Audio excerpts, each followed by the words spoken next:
Chinese researchers try brain implants to treat drug addicts. The thrill was like, he later recalled. The moment of thrilling is the most terrible. Nan is a methamphetamine addict. The hope is that technology will extinguish his addiction quite literally, with the flip of a switch. The treatment deep brain stimulation has long been used for movement disorders like Parkinson's. Now, the first clinical trial of DBS for methamphetamine addiction is being conducted at Shanghai's Ruijin Hospital, along with trials for opioid addicts. Nan is the study's first patient. For fear of losing his job, he asked that only his surname be published. Half-pounders, even as China has emerged as a hub for this kind of research. But the vast suffering wrought by the U.S. opioid epidemic may be changing the risk-reward calculus for doctors and regulators. Now, the experimental surgery Nan underwent is coming to America. In February, the U.S. Food and Drug Administration greenlighted a clinical trial in West Virginia of DBS for opioid addicts. Until now, complex ethical, social and scientific questions made it hard to push forward with such experiments in the United States, where the devices can cost $0.000 to implant. Scientists in Europe have struggled to recruit patients for their DBS addiction studies.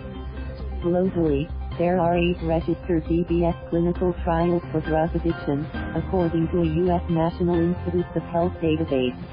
6 are in China. China has a long, struggled history of using brain surgery to treat addiction. Doctors destroy small clumps of tissue in the brains of heroin addicts, garnering huge profits and leaving behind a trail of patients with mood disorders, lost memories and altered sex drive. In 2004, China's Ministry of Health ordered a halt to the practice at most hospitals.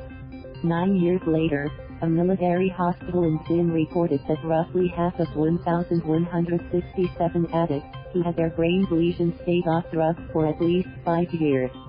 DBS builds on that history. The surgery involves implanting a device that acts as a kind of pacemaker for the brain, electrically stimulating targeted areas. Instead of irreversibly killing brain cells, the devices allow interventions that are in theory reversible. The technology has opened a fresh field of human experimentation globally. For many other psychiatric disorders, for example, anorexia, schizophrenia, OCD, there's no way to use the animal to be like a model, said Dr. Sun Bowman, director of the Functional Neurosurgery Center at Ruijin Hospital. For these kinds of special psychiatric disorders we have to use human patients. Some believe such human experiments on drug addicts should not be allowed. Critics argue that they are premature, and will not address the complex biological, social and psychological factors that drive addiction. Scientists don't fully understand how DBS works, and there is still debate about where electrodes should be placed to treat addiction. There is also skepticism in the global, scientific community about the general quality and ethical rigor of clinical trials done in China. It would be fantastic if there were something where we could flip a switch, but it's probably fanciful at this stage, said Adrian Carter, who heads the Neuroscience and Society group at Monash University in Melbourne. There's a lot of risks that go with promoting that idea. Meanwhile, the body count from addiction is rising. More than 500,000 Americans died of drug overdoses in the decade ending in 2017, adding urgency to the search for new, more effective treatments. But research for DBS as an addiction treatment funded by the U.S. National Institutes of Health has focused on animals, not people.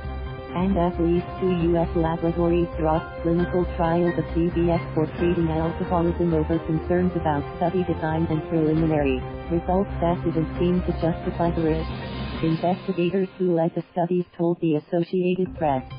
The lack of scientific clarity, the important but strict regulatory regime, along with the high cost and risk of surgery make clinical trials of DBS for addiction in the U.S. difficult at the present time, said Dr. Emad Eskandar, chairman of neurological surgery at Albert Einstein College of Medicine in New York.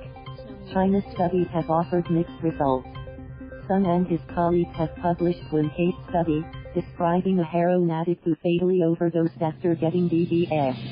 but a separate pilot study published in January by doctors at a military hospital in Xi'an shows that 5 of 8 heroin addicts stayed off drugs for 2 years after DBS surgery. Based on those results, the Chinese deep brain stimulation device manufacturer SceneRay Corporation is seeking Chinese regulatory approval of its DBS device for addiction, and funding a clinical trial targeting 60 heroin addicts. SceneRay Chairman Ning Yihua said his application for a clinical trial in the U.S. was blocked by the U.S. Food and Drug Administration. But in February, the FDA greenlighted a separate trial of DBS for 4 opioid addicts. The study lead, Dr. Ali Rezai, director of the West Virginia University Rockefeller Neuroscience Institute, hopes to launch the trial in June.